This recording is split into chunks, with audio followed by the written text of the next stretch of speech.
Muy buenas tardes, Dios los bendiga. Mi nombre es David Martínez.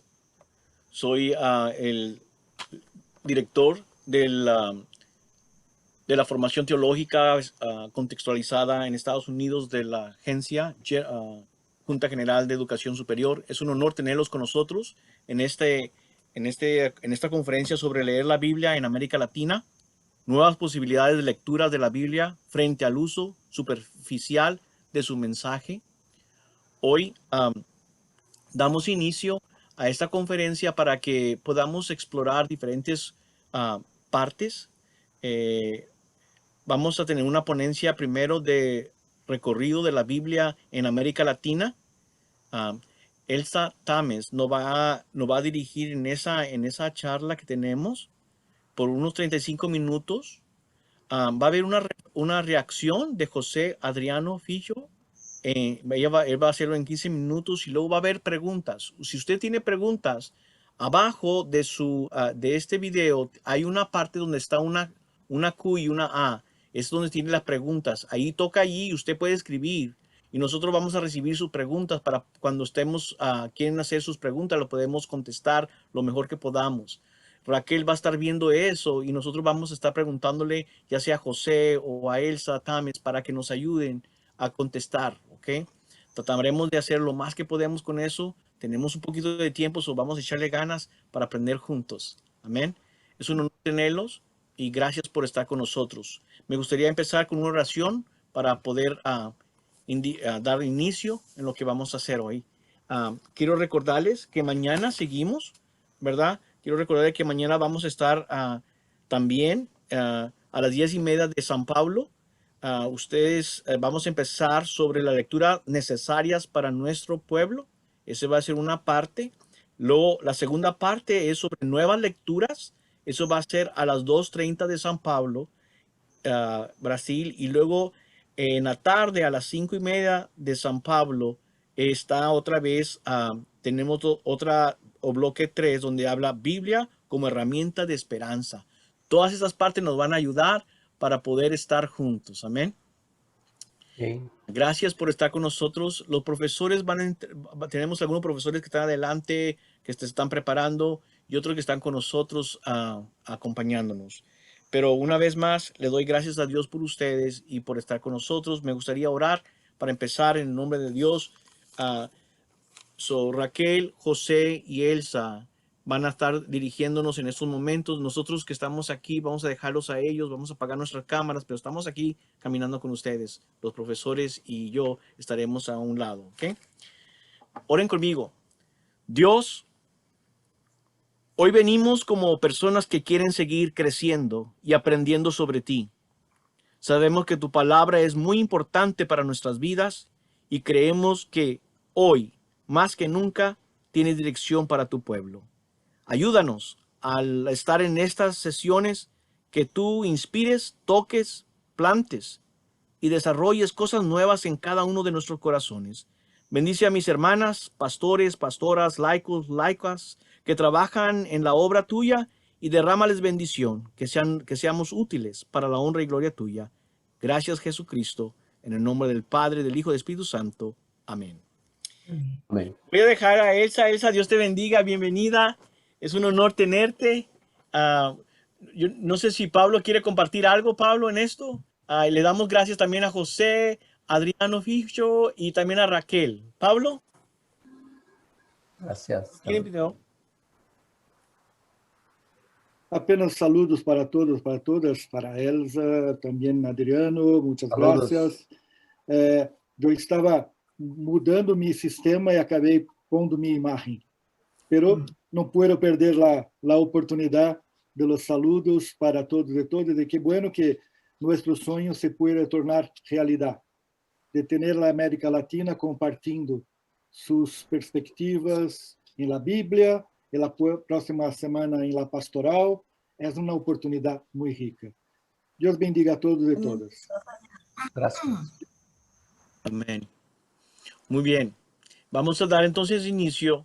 Estamos conectados diferentes lugares en diferentes países juntos hoy, hablando sobre este tema. Y Elsa, gracias por tu Está fallando.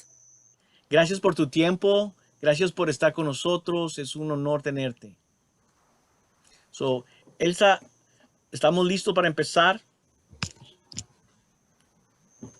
Muy bien. ¿Empezamos? Sí, por favor. Hola. Ay, Dios mío. Ujú. Muy buenas noches o tardes. Un saludo muy cariñoso a todos los participantes, a las instituciones teológicas, estudiantes, profesores, y también pastores, laicos que nos acompañan en esta noche. Los puntos que yo voy a compartir con ustedes son los siguientes, los tienen en pantalla: la lectura latinoamericana de la Biblia y sus características generales, miradas específicas de los distintos sujetos. También voy a compartir algo de historia, etapa, los sujetos, y también los métodos que utilizamos en América Latina, los métodos exegéticos hermenéuticos, también cómo hacemos los análisis desde perspectivas particulares, y si me queda tiempo concluyo con un ejemplo. Así es que empezamos. Ok.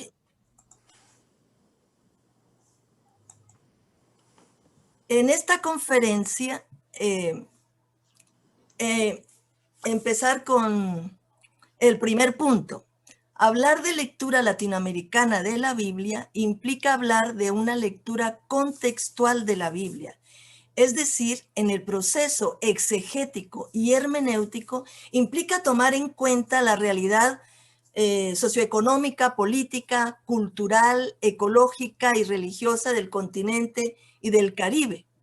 Y por tomar en cuenta me refiero a considerar estos elementos para poder abordar los textos con la intención de que el resultado de la investigación bíblica sea pertinente para el momento en el cual se hace la lectura y desde el ángulo que se haya elegido, sea, por ejemplo, desde el ángulo feminista, indígena, afrodescendiente, campesino, desde la orientación sexual, desde la niñez o los migrantes. En otras palabras, la lectura latinoamericana y caribeña de la Biblia siempre tiene un motivo pastoral, y en eso se distingue de muchas otras lecturas del primer mundo. Quiere dar respuestas a preguntas que surgen de la vida cotidiana o a problemas macroestructurales. Y en este sentido, la lectura latinoamericana de la Biblia, hay que aclarar que no es aquella, no sé, los de mi edad se acordarán que surgió en Europa en los años 70,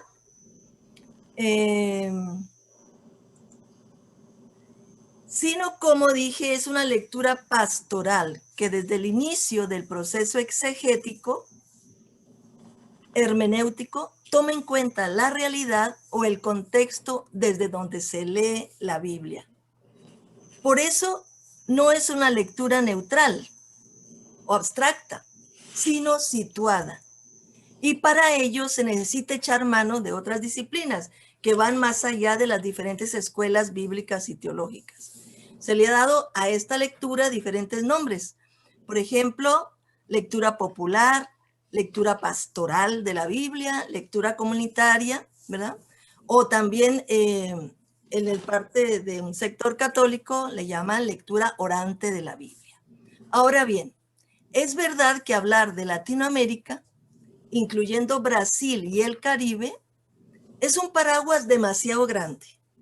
Sin embargo, hay algo que nos une entre los países y culturas, y es la pobreza, la desigualdad social extrema, la discriminación con respecto al etnocentrismo, el idioma, en la mayoría de los países, bueno, Brasil, pero se parece, ¿verdad? Y los sueños, las utopías. Y asimismo nos une el hecho de que somos un continente creyente, cristiano o otras espiritualidades, pues ni el ateísmo ni el secularismo han superado la religiosidad de nuestros pueblos hasta ahora, tanto católicos como evangélicos y pentecostales. Este es, por así decirlo, el paraguas que acoge los análisis bíblicos hechos desde distintos ángulos o miradas, porque los sujetos encargados de trabajar las lecturas bíblicas lo hacen desde distintos acontecimientos particulares, de manera que la lectura contextual no solo toma en cuenta los elementos mencionados arriba, sino que asume una mirada específica de los sujetos, los distintos rostros, así como son las mujeres, los afrodescendientes, los campesinos, los indígenas, la diversidad, ¿verdad? En el LGTB, los jóvenes y otros, como la mirada ecológica o de los migrantes. Y estos sujetos aportan desde su propio contexto otras preocupaciones fundamentales. En el caso, por ejemplo, el feminicidio, el racismo, el quiriarcalismo, la xenofobia, la homofobia, etc. ¿no?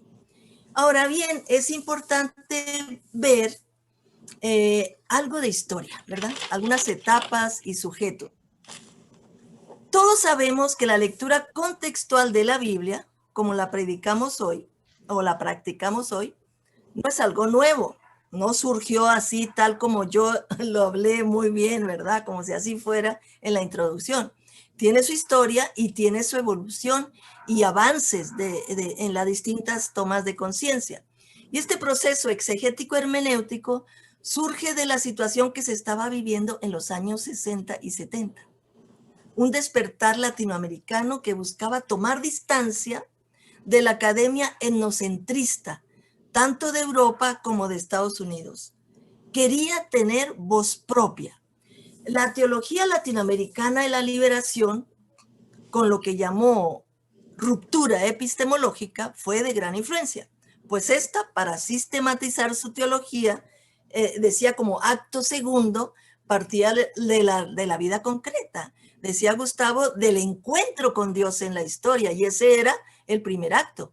Pero no es solo la teología de la liberación la protagonista. Hubo varias iniciativas similares en distintas partes de América Latina.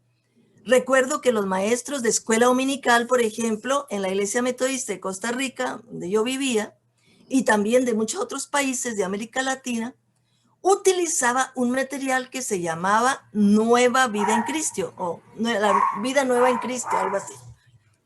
Y este material partía de la vida concreta, de las preguntas que surgen de la realidad, para después leer la Biblia buscando respuestas que ayudaran a mejorar las condiciones de vida.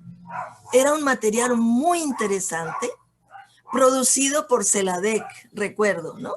Y después se dejó por distintas razones, ¿verdad? Muchas veces las iglesias no quisieron caminar, vivíamos un tiempo bastante ideologizado, politizado, entonces ya no se siguió. Y seguramente hay otras iniciativas de este tipo de lectura de la Biblia que surgieron al calor de las aspiraciones de la gente de esas épocas. Entonces, podríamos decir que ya desde los 70s había un movimiento bíblico y ecuménico que escudriñaba los textos desde el contexto o realidad del momento. Se quería interrogar las escrituras, por ejemplo, sobre la situación de las dictaduras, de la opresión económica que se experimentaba, la deuda externa. Este había sido ya un gran paso en el quehacer bíblico latinoamericano, porque casi todo lo anterior a la lectura contextual, pues había sido una lectura histórica. Así, cuando yo estudié en el seminario, así era. Era copia de las academias de Estados Unidos y de Europa, ¿no? De ese entonces. Pues a veces interesantes, pero sin pertinencia para la vida de las comunidades y de las personas. Para los avances del movimiento bíblico, ayudaron, digamos, biblistas protestantes de iglesias históricas como esos que mencioné también, y también los promotores del Vaticano II con Verbum Dei, con el Verbum Dei, ¿no? Cuando se empezaba a trabajar en las comunidades de base de la Biblia, leían los textos desde su contexto, pues con el interés, el deseo de responder desde la Biblia a esas situaciones tan difíciles que se veían en ese momento, se experimentaban. Y se buscaba dar fuerza y esperanza a partir de la palabra. Algunas lecturas serán más académicas, otras serán más sencillas para público sencillo, pero ambas tenían la intención de analizar los textos a partir del encuentro con Dios en la historia. Y entre las figuras que destacan desde finales de los 70 y que aportaron mucho, ¿verdad?, al movimiento bíblico latinoamericano,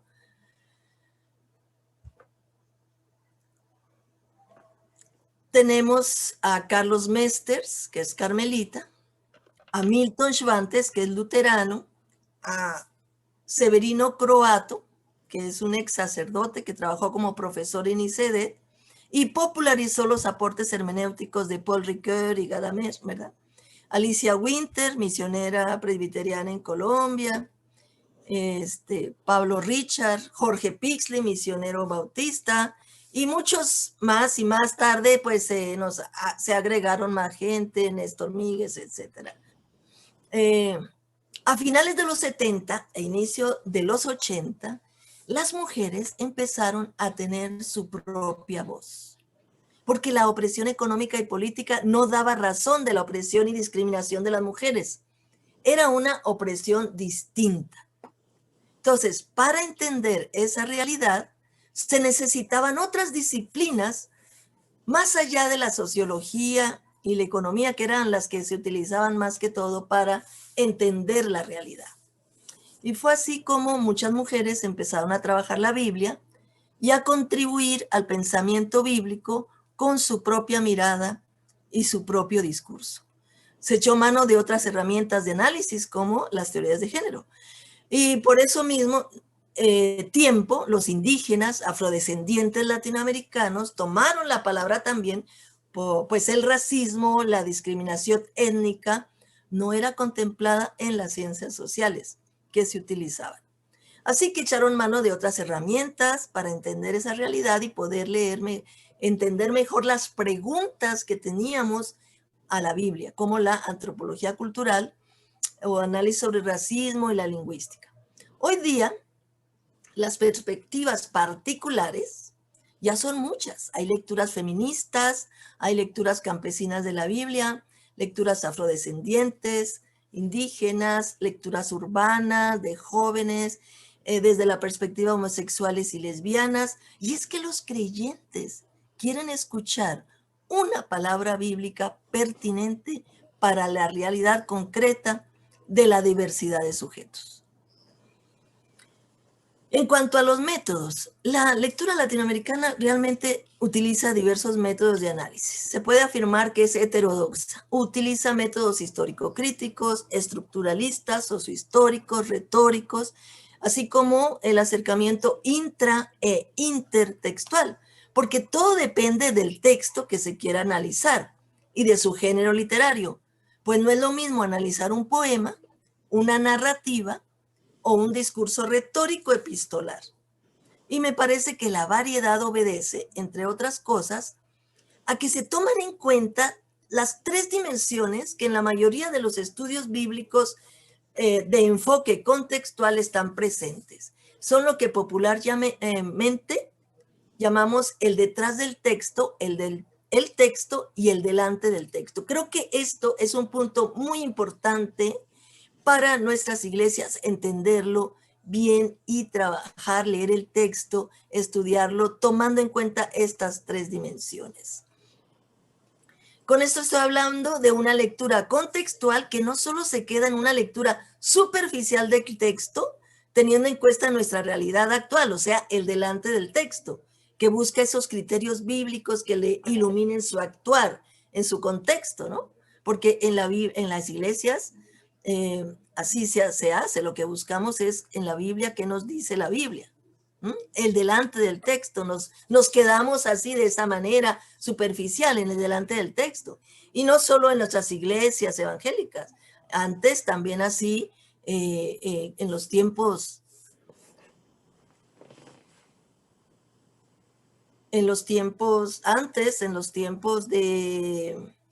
de euforia de los 70 y 80, recuerdo el Evangelio Solentiname, también solo leía el enfrente del texto.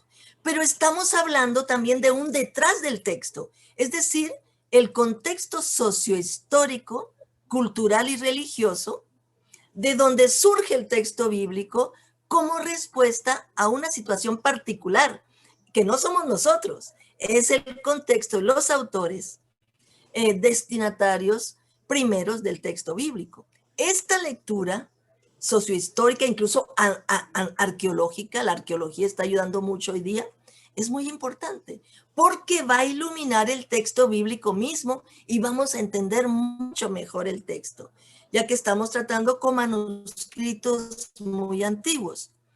Y con respecto al texto en sí, el que leemos, ¿no? La gramática, también es muy importante tomar en cuenta su contexto literario, ¿no? El antes y el después en el que aparecen las perícopas, los pasajes que se analizan, o sea, para dar sentido del texto, los indicios, las acciones, las representaciones de los personajes, los símbolos, la estructura manifiesta, las posiciones, oposiciones, significaciones, el qué, cómo, cuándo, quién, a quiénes, para qué, dónde, por qué. O sea, los inventarios semánticos de verbos y sustantivos, las estrategias retóricas, o sea, hay que detenernos en el texto así, iluminados por el detrás del texto, que es la intencionalidad y el contexto de los primeros, de los autores y primeros lectores.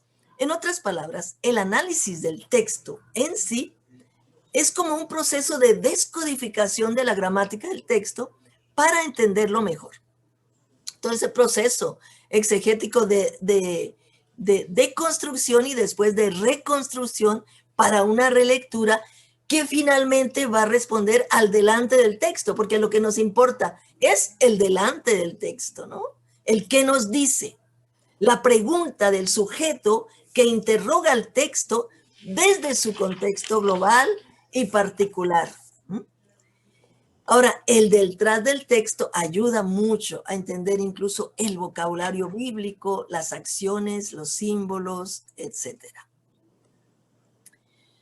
Y en eso estamos ahora. Como dije, varios fueron los pioneros que contribuyeron enormemente en esta lectura latinoamericana de la Biblia. Y hay que reconocer, ¿verdad?, que pues hemos ido madurando en estos procesos. En un principio se hacía mucho énfasis, casi solo en el enfrente del texto, a la luz de una realidad, ¿verdad?, que nos exigía interrogar a la Biblia para ver qué nos decía Dios.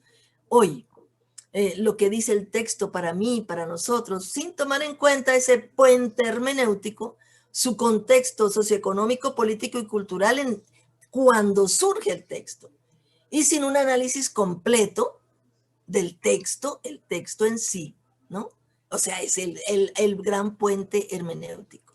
Y me parece muy importante, repito, que en las iglesias se estudie la Biblia tomando en cuenta estas tres dimensiones, ¿no? Porque normalmente lo que hacemos es una lectura muy superficial, individualista, que toma solo en cuenta el enfrente, que me dice el texto para hoy, para mí, ¿no? Pero es mucho más rico entender lo que el texto dice hoy cuando entendemos lo que trató de decir a sus destinatarios primeros y estudiar a la luz de la situación particular también del lector actual.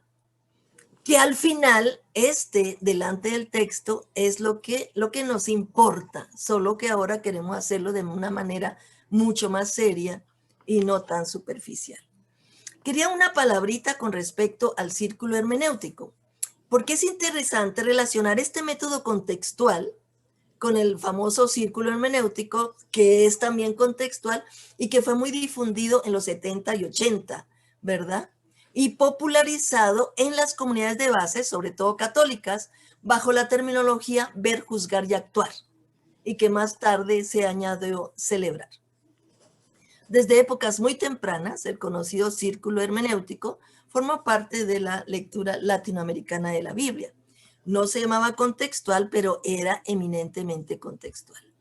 Y ese método de acercamiento bíblico, así resumiéndolo en términos muy sencillos, pues consistía en tener como punto de partida el análisis de la situación en la que se vivía, análisis socioeconómico, político, cultural, religioso. Después se iba al texto, a la hermenéutica, para interpretar el texto a la luz de esta realidad del enfrente, de los términos anteriores.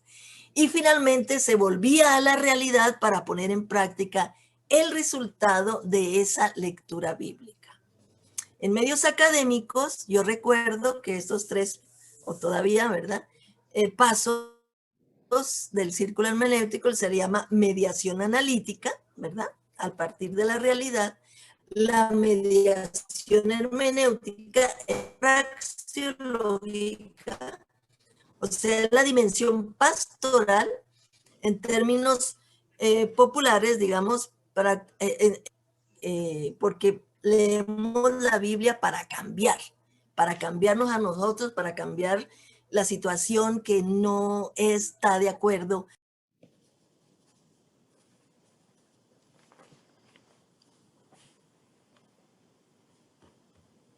Ay, Dios mío. Pues parece que me fui. Pero ya estás. Y me fui, yo hablé solita. No, sigue adelante, sigue adelante. Bueno, ya puedo pasar el texto después, ¿no? No, sigue. Yo no sé qué es lo que vieron, pero estaba hablando ahorita del círculo hermenéutico. Sí. Ahí te quedaste. Y de cómo se... ¿Ahí se quedaron? Uh-huh. Sí, la dimensión pastoral. Bueno, es una dimensión pastoral, ¿verdad? Y fíjense ustedes qué interesante, ¿no? Que hoy tenemos dentro del mundo católico más que todo una lectura orante de la Biblia que a mí me llama mucho la atención, esa lectura orante, porque incluye estos tres pasos, ¿cierto? Pero al ser orante es una lectura donde se ora, ¿verdad? En los pasos, o sea que la espiritualidad recorre desde el momento en que yo, desde mi pregunta del delante del texto, con oración voy al texto, leo el texto y voy, medito en el texto, reflexiono, voy y vengo. Es muy interesante. Nosotros, los evangélicos, pues, no la tenemos, pero tenemos una lectura comunitaria de la Biblia que se asemeja un poco. Bueno, si comparamos los acercamientos mencionados, o sea, lo que el texto, el detrás, el enfrente, con el círculo hermenéutico, yo creo que en su conjunto conservan el mismo procedimiento, porque están las tres dimensiones: la situación de la realidad, el análisis a partir de la vida, que consiste en el enfrente. Luego está el análisis exegético y hermenéutico, que en el círculo hermenéutico pues es ir a la hermenéutica, y el análisis del texto en sí, ¿verdad?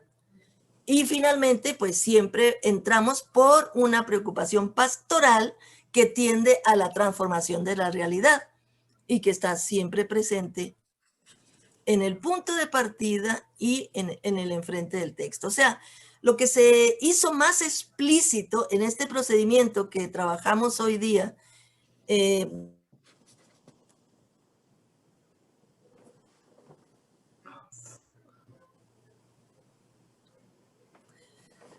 ay, Dios mío. Ya, tranquila, que ella vuelve. Si comparamos estos dos, es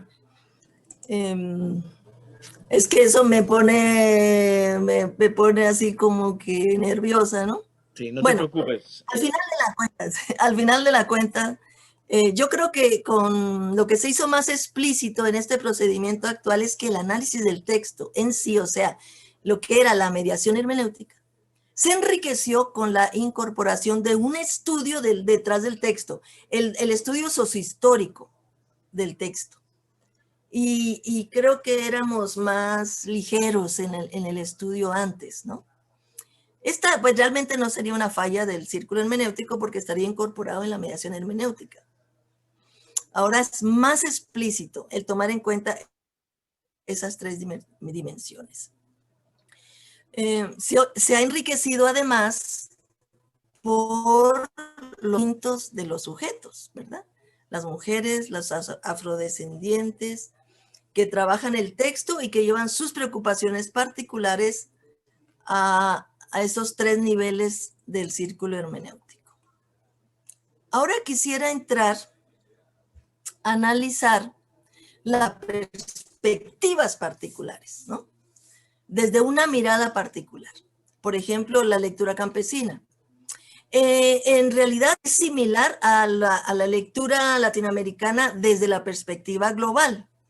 En otras palabras, se trabaja con seriedad los diferentes contextos del enfrente, del texto y del detrás del texto, pero se agrega lo específico de cada sujeto. Así, por ejemplo, las mujeres, discriminación de género, la violencia, ¿verdad? Que va más allá de lo económico. En el caso de las mujeres hay que reconocer también, aparte, que al estudiar algunos textos bíblicos que hablan contra las mujeres, producto de la cultura patriarcal y el androcentrismo de la mayoría de las culturas, pues su acercamiento echa mano de lo que llamamos la hermenéutica de la sospecha. O sea, hay que leer entre líneas, hay que visualizar las acciones de las mujeres, hay que visibilizar las mujeres invisibles o anónimas, sin nombre, identificar mujeres discípulas, diaconisas, maestras, apóstoles, que aparecen pues de manera desperdigada, ¿no? Como en los saludos en la carta a los Romanos, capítulo 16. Tenemos casos de Lidia, Priscila, Febe, Junia, ¿no? O mujeres mencionadas, bueno, son mujeres mencionadas de paso, como el caso de la filósofa Damaris, que estuvo escuchando a Pablo en el Areópago, en Atenas. Asimismo, la mirada feminista aporta desde su propia sensibilidad otros saberes pocos tomados en cuenta en la academia tradicional, que incluyen, por ejemplo, la cotidianidad. Son muy interesantes los estudios, ¿verdad? Habría que ver las publicaciones de Ribla y de otras de las universidades, revistas de universidades. La importancia de los cuerpos, las historias de vida, la violencia familiar, etc. Muchas veces los análisis exegético-hermenéuticos difieren en la presentación final. O sea, se hace el análisis del estudio, pero se difiere en la presentación final. Es original la investigación y es diversa, ¿verdad? Una de las formas más recientes de presentar la investigación es la narrativa. Se hace la investigación y se le presenta de forma narrada, utilizando la ficción como recurso literario. Y quiero concluir, ya tengo casi la hora, con un ejemplo de un libro que yo publiqué hace unos años, Las mujeres en el movimiento de Jesús, de manera narrativa, pero que este año lo amplié e incorporé a otras historias. Así que como ejemplo de presentación de un texto que tiene todo ese trabajo detrás, quiero hablar de la viuda de Naín, por lo menos un parrafito, ¿no? Para que tengan una idea de cómo se hace. Resulta, bueno, en ese libro es Lidia, la líder de Tiatira, que aparece en Hechos, y ella vive en Filipos ahora, era de Tiatira, y ella es la que narra las historias, ¿no? Entonces, aquí hay una parte, ¿no? Cuando se encuentran los 2 cortejos, uno fúnebre y otro de vida y esperanza, ¿no? Y dice así Lidia: resulta que Jesús venía de Capernaum, un pueblo grande que estaba a 40 kilómetros de Naín. Allá acababa de sanar a un esclavo, muy querido por su amo, quien era un oficial del ejército del Imperio Romano con rango de centurión. El esclavo estaba a punto de morir y el oficial se atrevió a pedirle a Jesús que le sanara dando una orden desde donde estaba, que no necesitaba llegar hasta donde yacía el moribundo. Y esto es porque respetaba la cultura de Jesús, pues sabía que para los judíos entrar a la casa de un gentil significaba contaminarse por sus estrictas normas de pureza e impureza. Y para Jesús pues fue increíble que este militar romano tuviera la fe de que Jesús podía sanar a su esclavo simplemente dando una orden a distancia.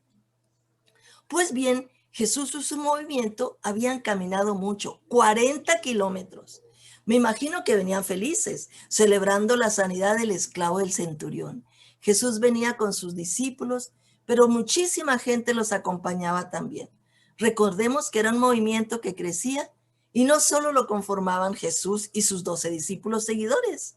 Había muchos más y entre ellos había muchas mujeres discípulas también. Pero cuando estaba a punto de llegar a las puertas del muro del pueblo de Naín, la atmósfera cambió. Cuando llegaron a la entrada del pueblo, vieron que varios hombres llevaban a enterrar a un muerto, cargado en un féretro. Se percataron de que era un cortejo fúnebre porque todos caminaban y además de su mamá iba mucha gente solidaria con su dolor. Ella iba llorando y seguro sus vecinas y vecinos iban con los ojos llorosos. Y es que la tragedia era mucha. Se trataba no solamente de la muerte de un ser querido, sino del único hijo de una viuda. El hijo representaba su seguridad económica y de respeto, ya que ella no tenía esposo. Así que se quedaba sola en el mundo sin protección alguna. Y sabemos que para las viudas, el hijo varón es quien vela por ellas de por vida. Y esa es su obligación de acuerdo con nuestra cultura mediterránea. Como quien dice, pues era su seguridad social más firme. De modo que no solo perdía un ser querido, sino que quedaba totalmente desamparada. Era verdaderamente una tragedia. Por otro lado, se dice que emocionalmente las madres son muy apegadas a sus hijos varones.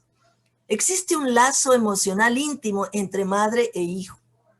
Ella llora desconsoladamente y el cortejo fúnebre la entiende perfectamente.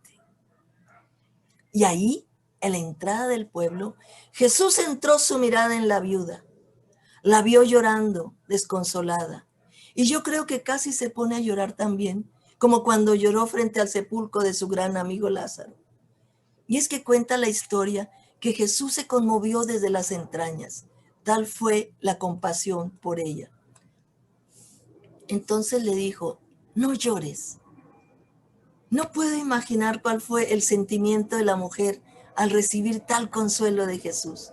Seguramente había escuchado hablar de él, de manera que experimentar cómo el líder del movimiento paraba la marcha de su gente y se fijaba en ella, una viuda insignificante, ya era un alivio incomparable, un bálsamo al alma, un suspiro en medio de la tragedia.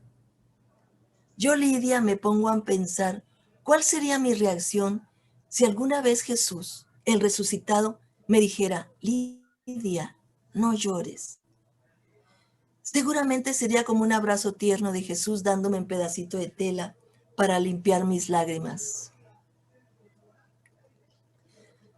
Se me olvidarían todos mis problemas por un momento, tal vez, porque, aunque no lo crean, yo también a veces lloro. Me siento incapaz de seguir adelante. Yo llevo una vida muy atareada. Estoy al frente tanto de la comunidad de Filipos como de mi empresa de púrpura y además sufro discriminación por ser inmigrante. Recuerden que soy de Teatira y hasta persecuciones por ser seguidora del movimiento del resucitado. Y por eso, cuando a veces estoy en situaciones en las cuales creo que no hay salida, lloro a escondidas.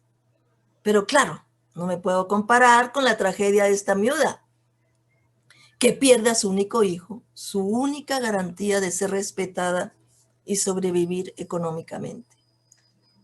Por supuesto que no es suficiente que Jesús le diga a la mujer no llores, porque la realidad de su único hijo muerto la está viendo enfrente a escasos pasos de ella. Por eso la historia no termina aquí. Jesús se acerca donde está el féretro y lo toca. Y cuenta la historia que el cortejo fúnebre se detuvo. Jesús, con un gesto, detiene la marcha que lleva a la sepultura. Yo creo que parar el cortejo que lleva a un muerto es el primer paso de una esperanza que nace con las palabras cariñosas de Jesús cuando le dijo a la viuda, no llores. Inmediatamente que dejaron de caminar los hombres que llevaban al hijo muerto, Jesús se dirigió al muchacho y le dice con autoridad, joven, a ti te digo, levántate.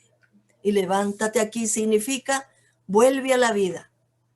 Esas palabras dirigidas al muchacho van muy bien también para la viuda, pues en verdad la gran preocupación de Jesús es ella, y yo creo que ella es quien vuelve a la vida al recibir al Hijo vivo, gracias a Jesús. Y no termino, ya terminó el tiempo, pero los dejo ahí, todavía continúa la historia para que ustedes después la busquen por ahí y la terminen. Y así más o menos en esa línea están todas las historias. Es una forma de presentar los estudios, ¿verdad? Y que puede ser atractiva para nuestras iglesias, nuestros estudiantes. Muchísimas gracias. Y bueno, qué pena que aquí en mi casa, vivo en el campo, se nos fue varias veces el internet. Buenas noches, que Dios le bendiga. Muchas gracias, Elsa, por tu maravillosa presentación, muy clara. Creo que todos hemos quedado encantadísimos con tu viaje por la historia de la hermenéutica en América Latina. Me sentí muy identificada también. Muchas gracias. Y este cierre que haces tú con la narrativa creo que ha sido espectacular. Muchas gracias nuevamente por la exposición y les invitamos a los que están conectados en esta hora a hacer sus preguntas. Aquí abajo hay una Q&A, entonces ahí puedan ir colocando las consultas que quieran hacerle a Elsa. Mientras tanto, entonces le damos la oportunidad a José Adriano para que coloque su presentación también en esta hora. Adelante, José. Gracias, Raquel. Buenas tardes, buenas noches a todas e todos. Primeiro, gostaria de agradecer por este convite. Eu me sinto muito honrado de participar com vocês num encontro tão importante, tão significativo. Queria também agradecer a Elsa pela apresentação, pela essa brilhante apresentação, por esta retomada, por este recorrido histórico da experiência de leitura bíblica na América Latina. Lembrando, né, que a leitura popular da Bíblia sempre esteve no horizonte da América Latina. Ao prefaciar a primeira edição da Ribla, em 1988, a Elsa mencionou o Milton Schwantz, né? O Milton afirmou: a Bíblia está sendo resgatada pelo povo. As dores, utopias e poesias dos pobres tornaram-se, através das comunidades, mediações hermenêuticas decisivas para a leitura bíblica na América Latina e no Caribe. As comunidades dos pobres aí inseridas constituíram-se em fermento para o conjunto da hermenêutica bíblica.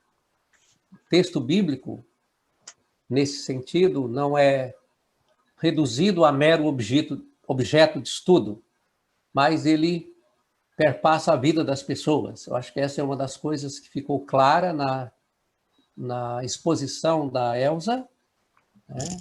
Quando ocorre aquela ruptura epistemológica no âmbito e se passa a considerar, então, né, esta realidade concreta da América Latina para a leitura da Bíblia, né? Então, essa leitura bíblica, ela também sempre destacou os grupos socialmente fracos, né? Na tradição do Antigo Testamento, o pobre, o órfão, a viúva, o peregrino, grupos fragilizados que não tinham força para fazer valer os seus direitos. Mas o lugar desses grupos não é a periferia, pois Deus se volta para os que sofrem. Então, nesse sentido, estas perguntas, né, pelos setores sociais e as lutas populares que geraram e criaram os textos, é significativa, pois convém que não só se busque identificar autores dos textos, mas também localizar os portadores das memórias de libertação. E esses portadores são lavradores, né? São mulheres que desempenham papéis centrais. Por exemplo, as parteiras que deram início a uma resistência ao faraó, né? Não só isso, né? Isso também fica destacado na apresentação da Elza, no âmbito desta memória histórica de um povo oprimido. A leitura popular da Bíblia tematiza também os problemas de sua época, como os povos latino-americanos, que também estão num constante êxodo, migração e deslocamentos não são impedidos, mas favorecidos. Constitui a nossa realidade, seja na época, nos anos 60, 70, 80, naquela época das lutas, dos movimentos sociais na América Latina, mas hoje eu acho até que eles são muito maiores e há outras causas que estão em jogo. As pessoas continuam ainda sendo expulsas do campo para a cidade. Eu estou falando de uma realidade mais brasileira, né? Esses tipos de êxodo, né, ocorrem constantemente, né? As pessoas são empurradas de um lugar para outro, né?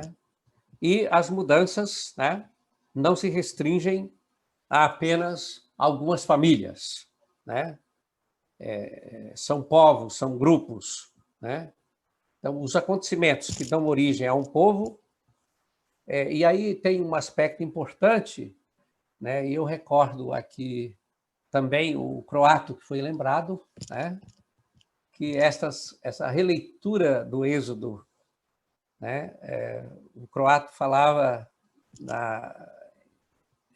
essa releitura do Êxodo nunca é uma repetição do sentido do Êxodo original, mas uma exploração dessa reserva de sentido, né? Esses biblistas como Croato, Schwantes, Carlos Mesteres, Pablo Richards e outros, né? E outras, né?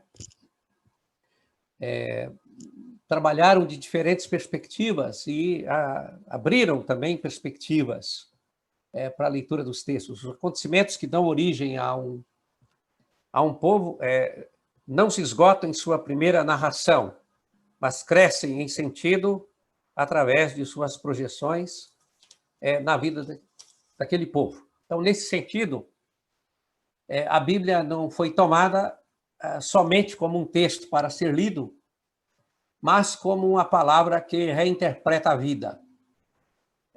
Como, por exemplo, a palavra dos profetas, né? Que tem um contexto concreto,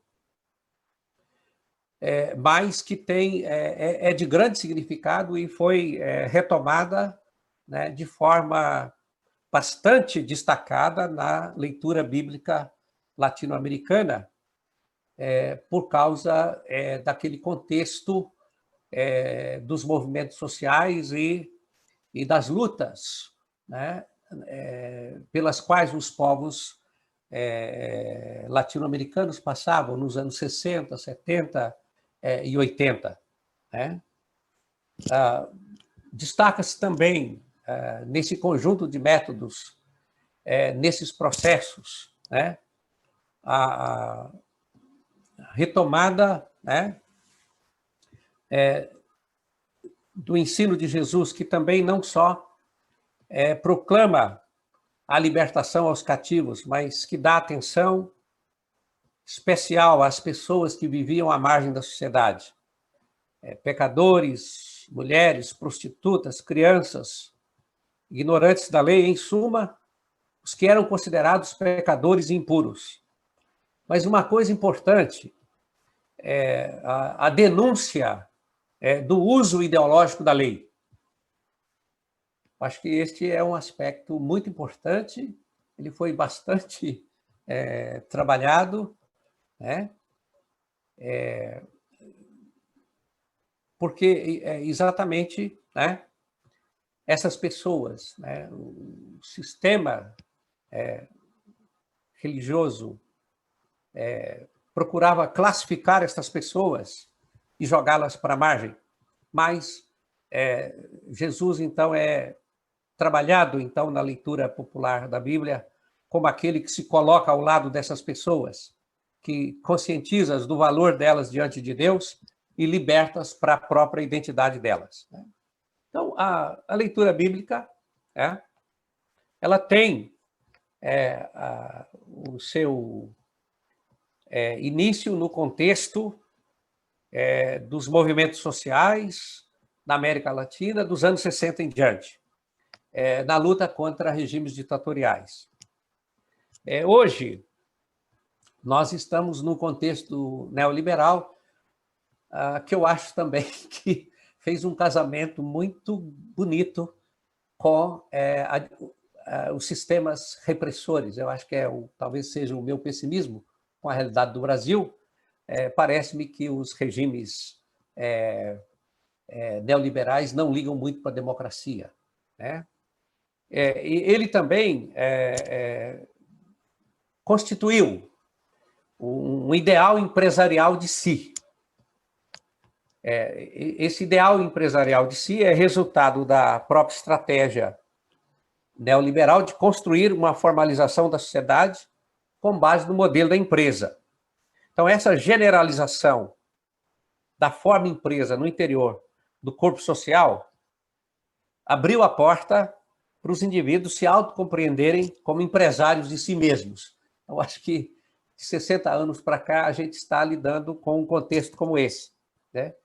E esta autocompreensão como empresário de si define a própria racionalidade das ações a partir de uma lógica de investimentos e retornos de capitais e que compreendem os afetos como objetos de um trabalho em vistas da produção de uma inteligência emocional e otimização de competências afetivas.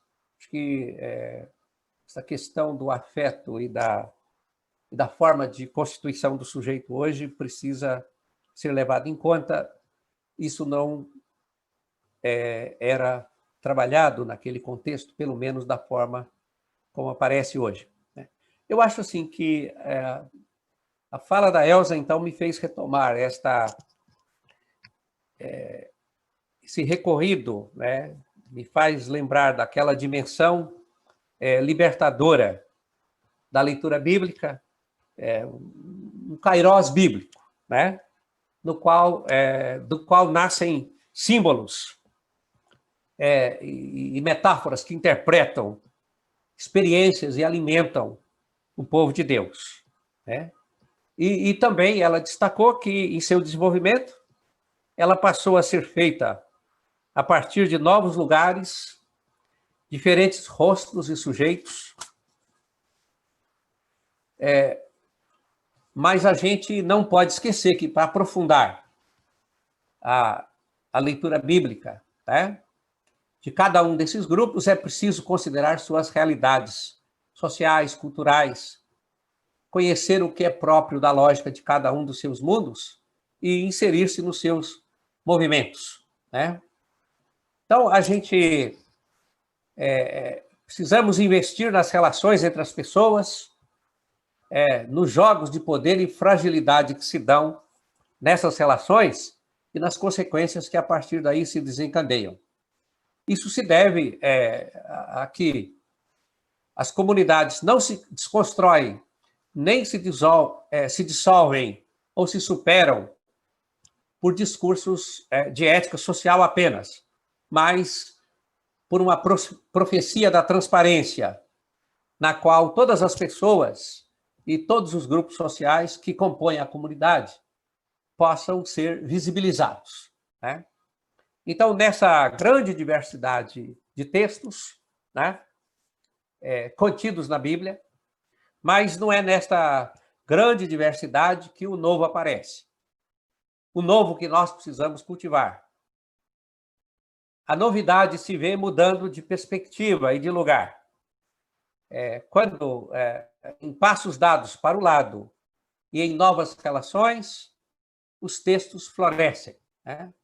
E essa é a tarefa, florescer o novo dos conteúdos, mas nunca desvalorizando ninguém. Então, isso acaba se transformando num real ecumênico que estabelece relações de poder real e decisivas para a vida das pessoas. São desafios metodológicos que ressituam, redimensionam, desconstroem e reconstroem o sentido dos conteúdos bíblicos de uma maneira que ainda talvez não tenhamos considerado, né? Muito obrigado, Elza, por me fazer relembrar uma história tão bonita desse compromisso pastoral de muitas mulheres e homens na América Latina com o povo latino-americano. Muchas gracias, José Adriano, mejor dicho Adriano, ¿no? Nos Sí. conocimos como, ¿verdad? Mejor decir Adriano. Muy bien, gracias por tu reacción frente a la ponencia de Elsa, que realmente recoge lo que ella nos colocó. Ya han llegado algunas preguntas por acá. Vamos a ver aquí en las preguntas. Hay una persona que dice, disfruté mucho, esto es para Elsa, ¿no? Disfruté mucho escuchar que se añade celebrar a los 3 pasos anteriores. Ver, juzgar, actuar, de la metodología de la liberación. ¿Puede hablar un poco más sobre las ventajas y la importancia de la celebración en nuestro caminar? Sí. Eso sería una de las preguntas. Luego, hay otra persona que dice, el detrás del texto nos lleva a la comprensión del pasaje bíblico. Mi pregunta es, ¿cómo o en dónde se puede hacer este estudio? Luego, hay alguien más que dice algunos comentarios. Hay alguien que comenta aquí entonces, dice, inicié en la palabra a inicio de los 80. En ocasiones sentí algo de manipulación en la llamada relectura de la Biblia. Saludos desde Panamá. Luego Rosa dice, es para mí un honor escucharla y verla. Tengo el honor de haberla citado en su tratado de cómo Lidia narra sobre el movimiento de Jesús y las mujeres en Mitesina.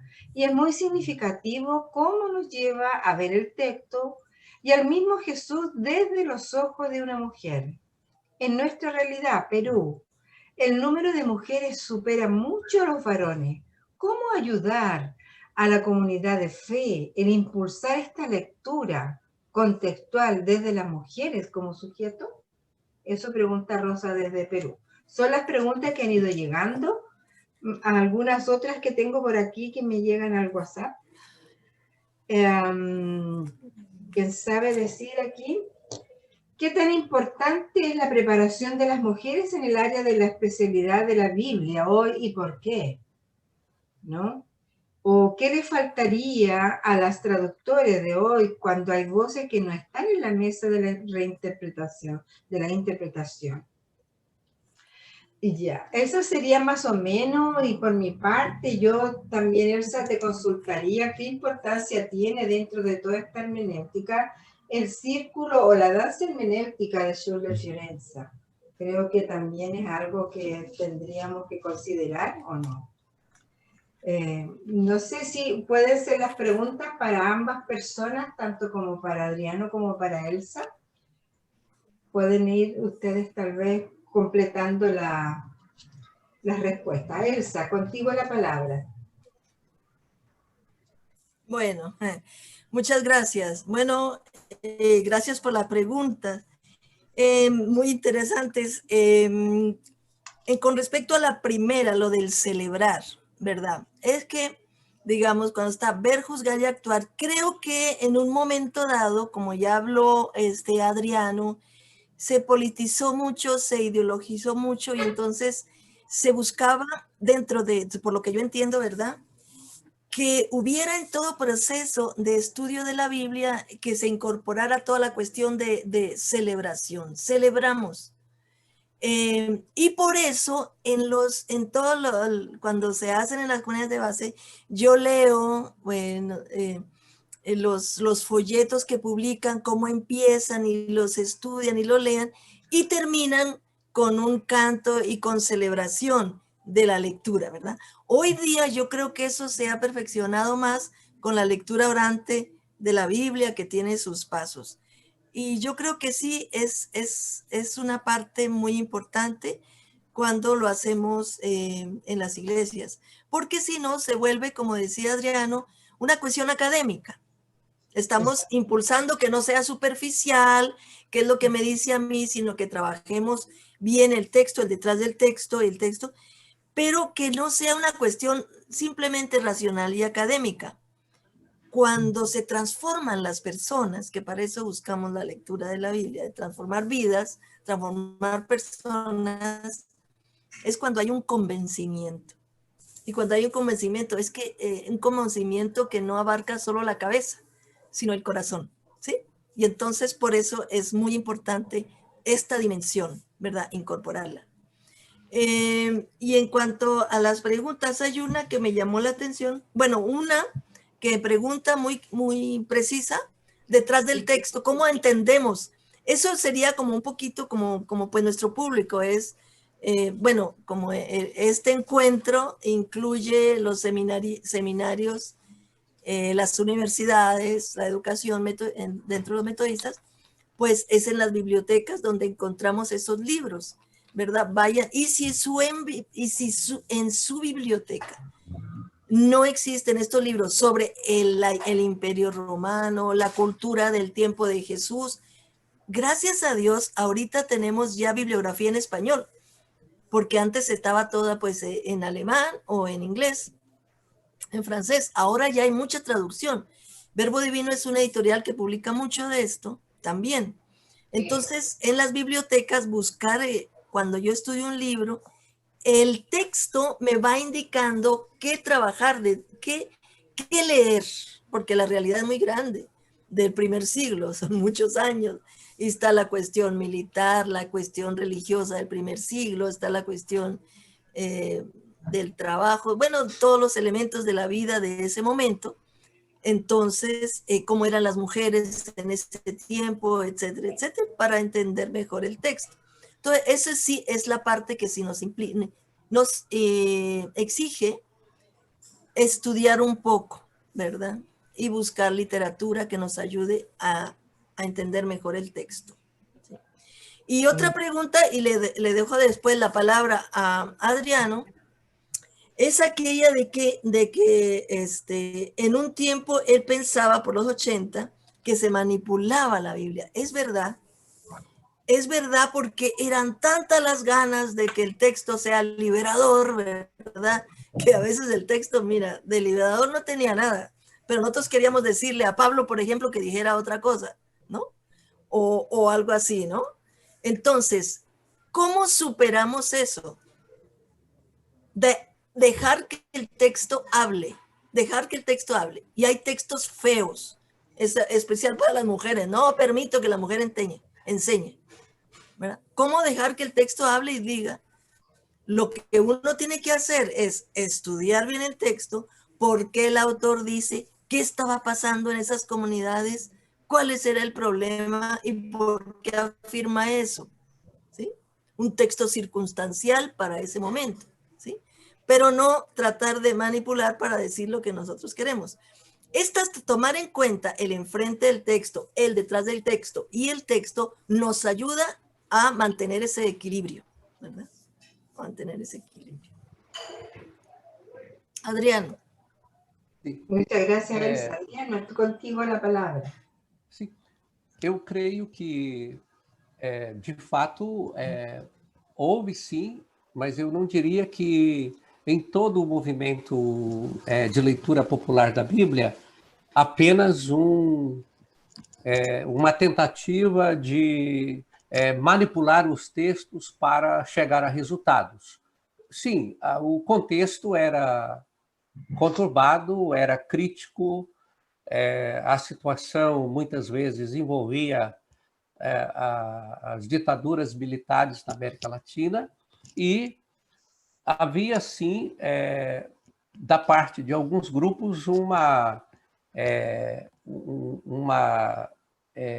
uso do texto, muitas vezes, como forma de procurar dar legitimidade para algumas atitudes, para algumas práticas sociais e políticas. Mas isso, a leitura que aconteceu na América Latina, ela é extremamente diversificada, ela tem diferentes contextos e diferentes situações. Aí nós precisaríamos nos dedicar a um tempo maior para conversar mais sobre este aspecto aí. Mas isso, de fato, é verdade, que houve, sim, em alguns momentos, da parte de alguns grupos, uma instrumentalização mais politizada, política mesmo, né? Querer chegar a um determinado lugar, né? E instrumentalizar o texto bíblico para isso.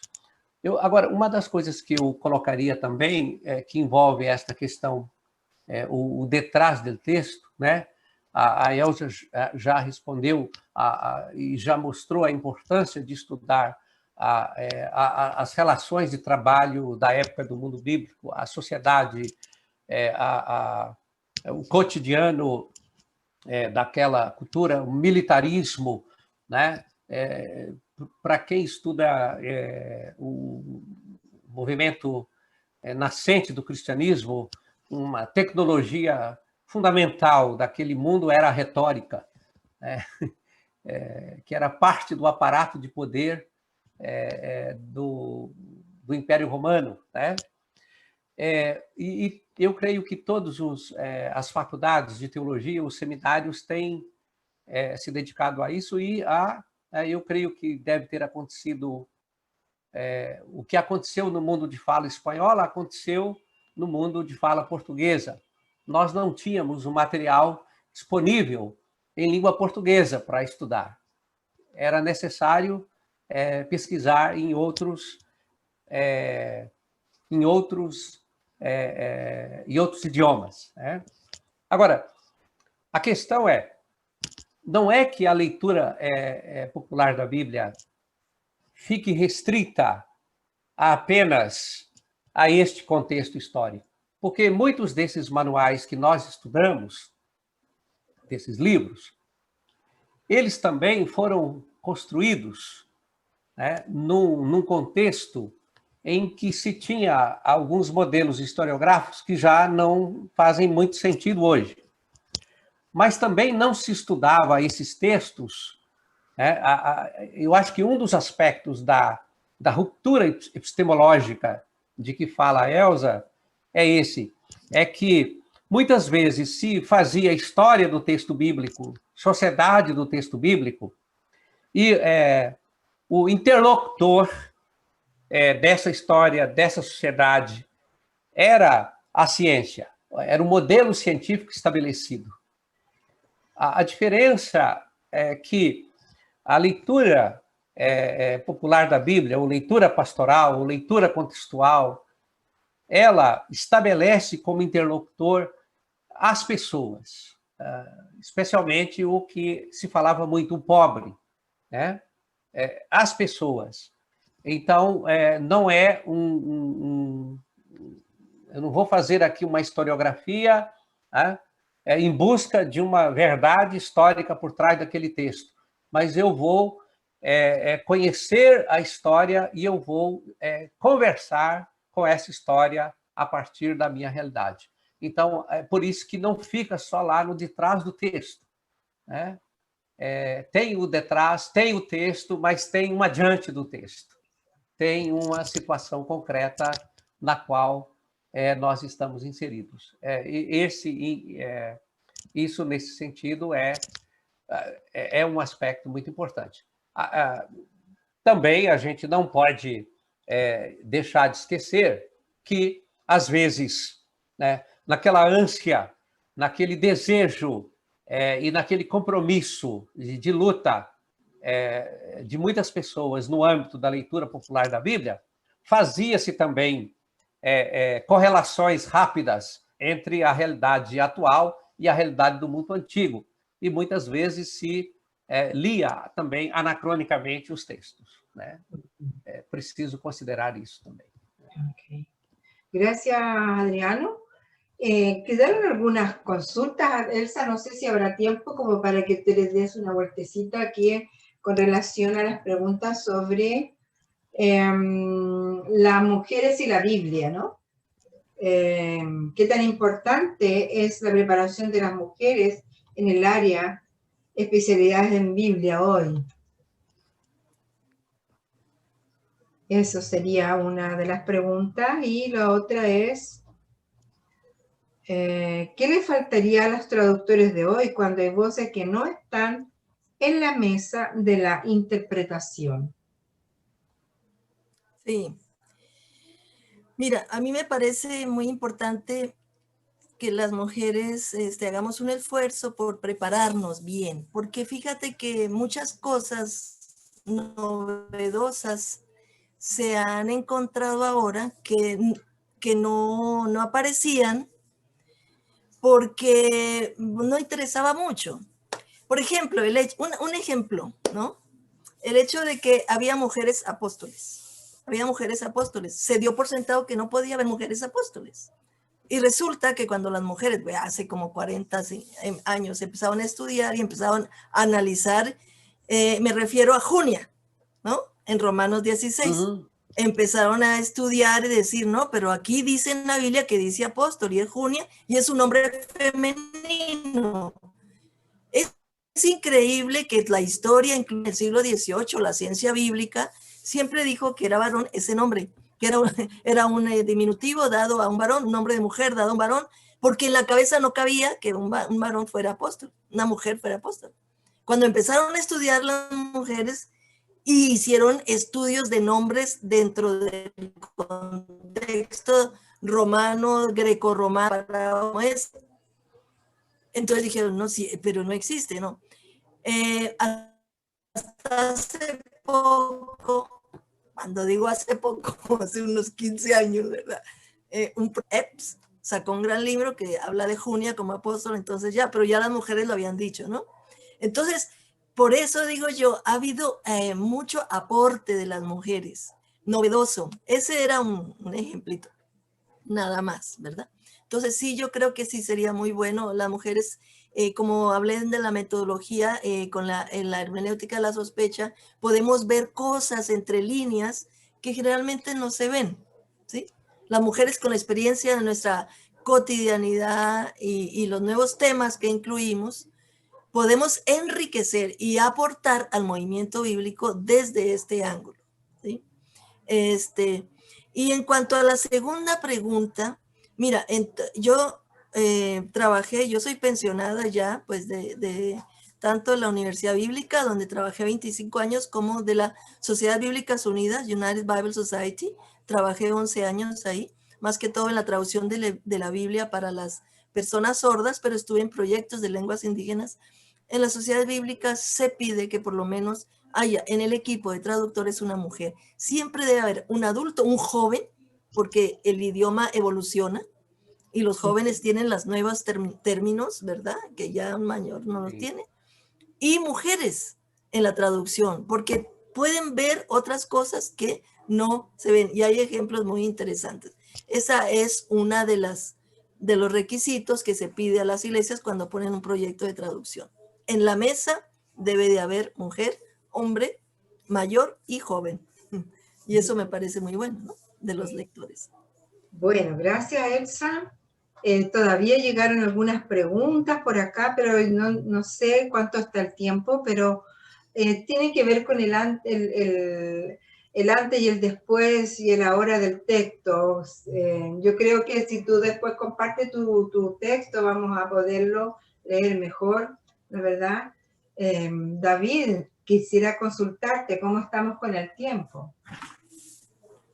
Yo sé que el tiempo se va muy rápido con lo que tenemos, ¿no? Se va rápido el tiempo, pero miren, una de las cosas que hicimos, que vamos a hacer es que vamos a poner eso en línea, vamos a estar grabando, se está grabando lo que estamos hablando y ahí va a haber más cosas que pueden tocar o hallar para que ustedes sigan creciendo. Eso es algo que vamos a para que podamos hacer otras preguntas y también los institutos, los diferentes seminarios que están en sus países, estamos trabajando especialmente estos seminarios que están en comunión ahorita todos nosotros estamos unidos y estamos patrocinando esto para que se pueda ver qué tan importante es hablar estos temas que a veces no tenemos y ese es un espacio para esto. Por Así es. eso, vamos a seguir, hablen con sus seminarios de metodistas ahí donde están para que podamos hablar más y qué más otras oportunidades podemos tener, ¿ok? De hecho, nosotros como seminario tenemos una clase que se llama La lectura de la Biblia en el siglo XXI. Excelente. Estamos trabajando entonces nuestras nuevas miradas, incluida la ecoteología, que también es otra mirada que debe incluirse en esta hermenéutica. Bueno, no sé David, cómo estamos con el tiempo. Le damos de nuevo para que dé sus últimas palabras, tal vez Adriano y Elsa, como para ir cerrando entonces esta magnífica exposición. Y luego tú entonces nos das la tarea del día de mañana. Excelente. ¿Okay? Adriano. Elsa, ¿puedes hablar después? Elsa. ¿Hablo yo entonces? Sí, ¿Qué quieren que yo hable? Tú. Bueno, mira, voy a dar un desafío, pero antes sí quisiera que quede claro lo de antes y después, porque había una pregunta ahí. Sí. Cuando decimos decimos el detrás del texto. Haz de cuenta que mi mano es el texto. Aquí están las letras. Cuando yo digo enfrente del texto, es yo que estoy leyendo el texto, mi realidad, mi contexto. Cuando digo el detrás del texto, es la realidad del que produjo ese texto. Y sirve como luz, ¿verdad? Como luces que me iluminan el texto que estoy leyendo. Y entonces tenemos que ser muy serios en el análisis de la realidad. Hoy día el desafío que yo quería poner es el de la pandemia, el de la cuarentena. ¿Qué dice la palabra a la luz de esta realidad que estamos viviendo?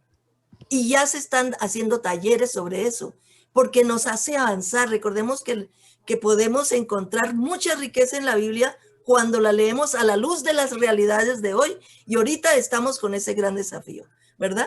Entonces, ese es el desafío. Y el texto hay que leerlo bien, ¿verdad? Porque a veces leemos lo que hemos escuchado del texto, pero no nos detenemos en el texto. Detenerlo, leerlo, dejarle hablar. Nos ayuda como respaldo detrás del texto, ¿verdad? Pero al final lo que importa es el delante del texto, después de hacer ese puente, ¿verdad? Que llamamos hermenéutica. ¿Qué dice la palabra, no? Hoy día, ¿no? Y es de esa manera que no la hacemos superficial. Entonces, mi desafío es eso, leer la palabra, organizarnos en las iglesias, en los seminarios y trabajar a la luz, porque están pasando muchas cosas muy serias en el mundo con esta pandemia tan extraña. Ahí me quedo yo.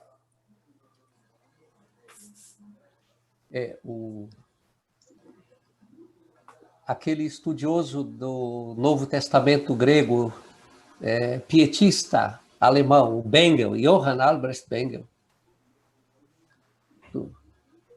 passagem do século XVII para o XVIII, ele dizia assim: aplica-te inteiramente ao estudo do texto, depois aplica o texto inteiramente a ti. Eu acho que a gente deve se dedicar-se inteiramente ao estudo do texto. Podemos aplicar o texto a nós mesmos, não, mas também às nossas comunidades. E o desafio da leitura bíblica, da leitura popular da Bíblia, é esse diálogo das escrituras com a comunidade, porque as escrituras iluminam a vida da comunidade, iluminam as nossas vidas e elas têm uma mensagem de esperança para a gente. Ela alimenta a vida das comunidades. Daí a importância dessa dedicação ao estudo do texto bíblico e a vivência com ele junto com as nossas comunidades de fé. Exactamente. Bueno, creo que nos han dejado muchos insumos para nuestra lectura de la Biblia en América Latina hoy, tanto Elsa como Adriano.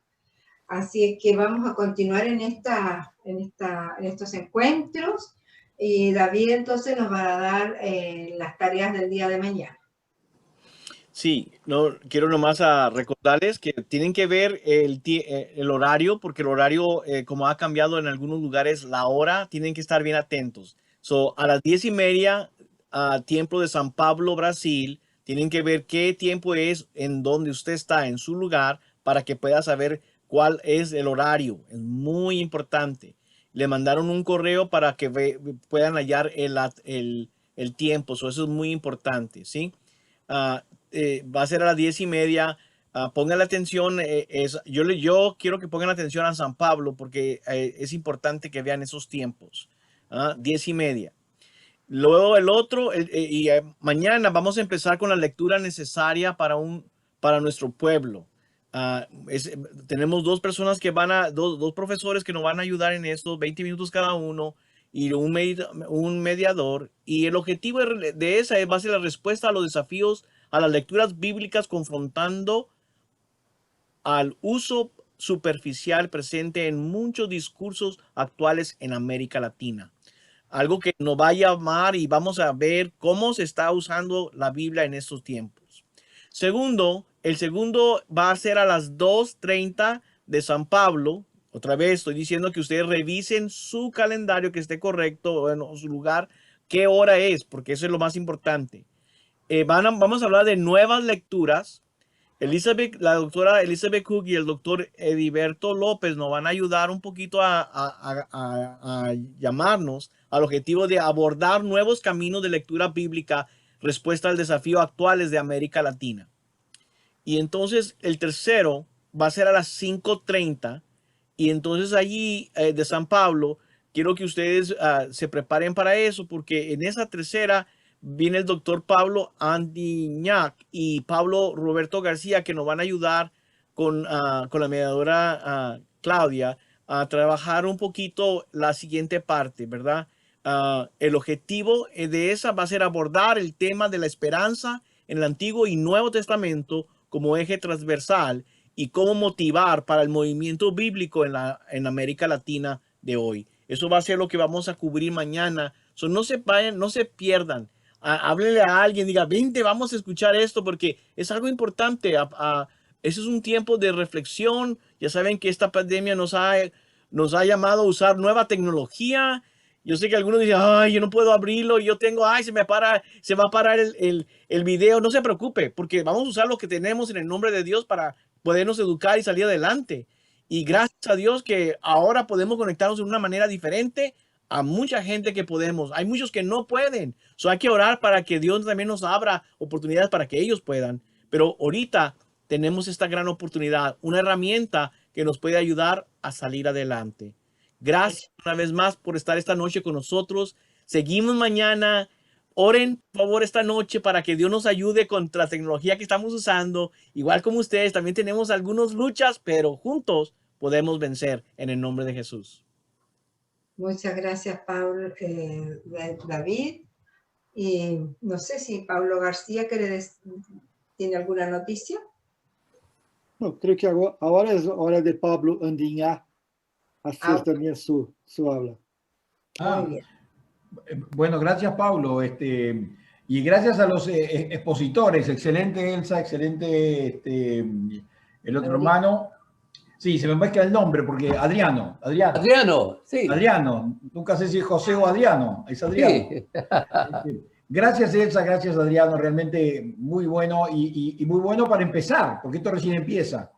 Entonces, creo que es un éxito. Ustedes se fijan que tenemos más de 90 personas escuchando estas conferencias, así que realmente estamos muy contentos los que lo organizamos y les agradecemos mucho el esfuerzo y el tiempo que nos están dedicando.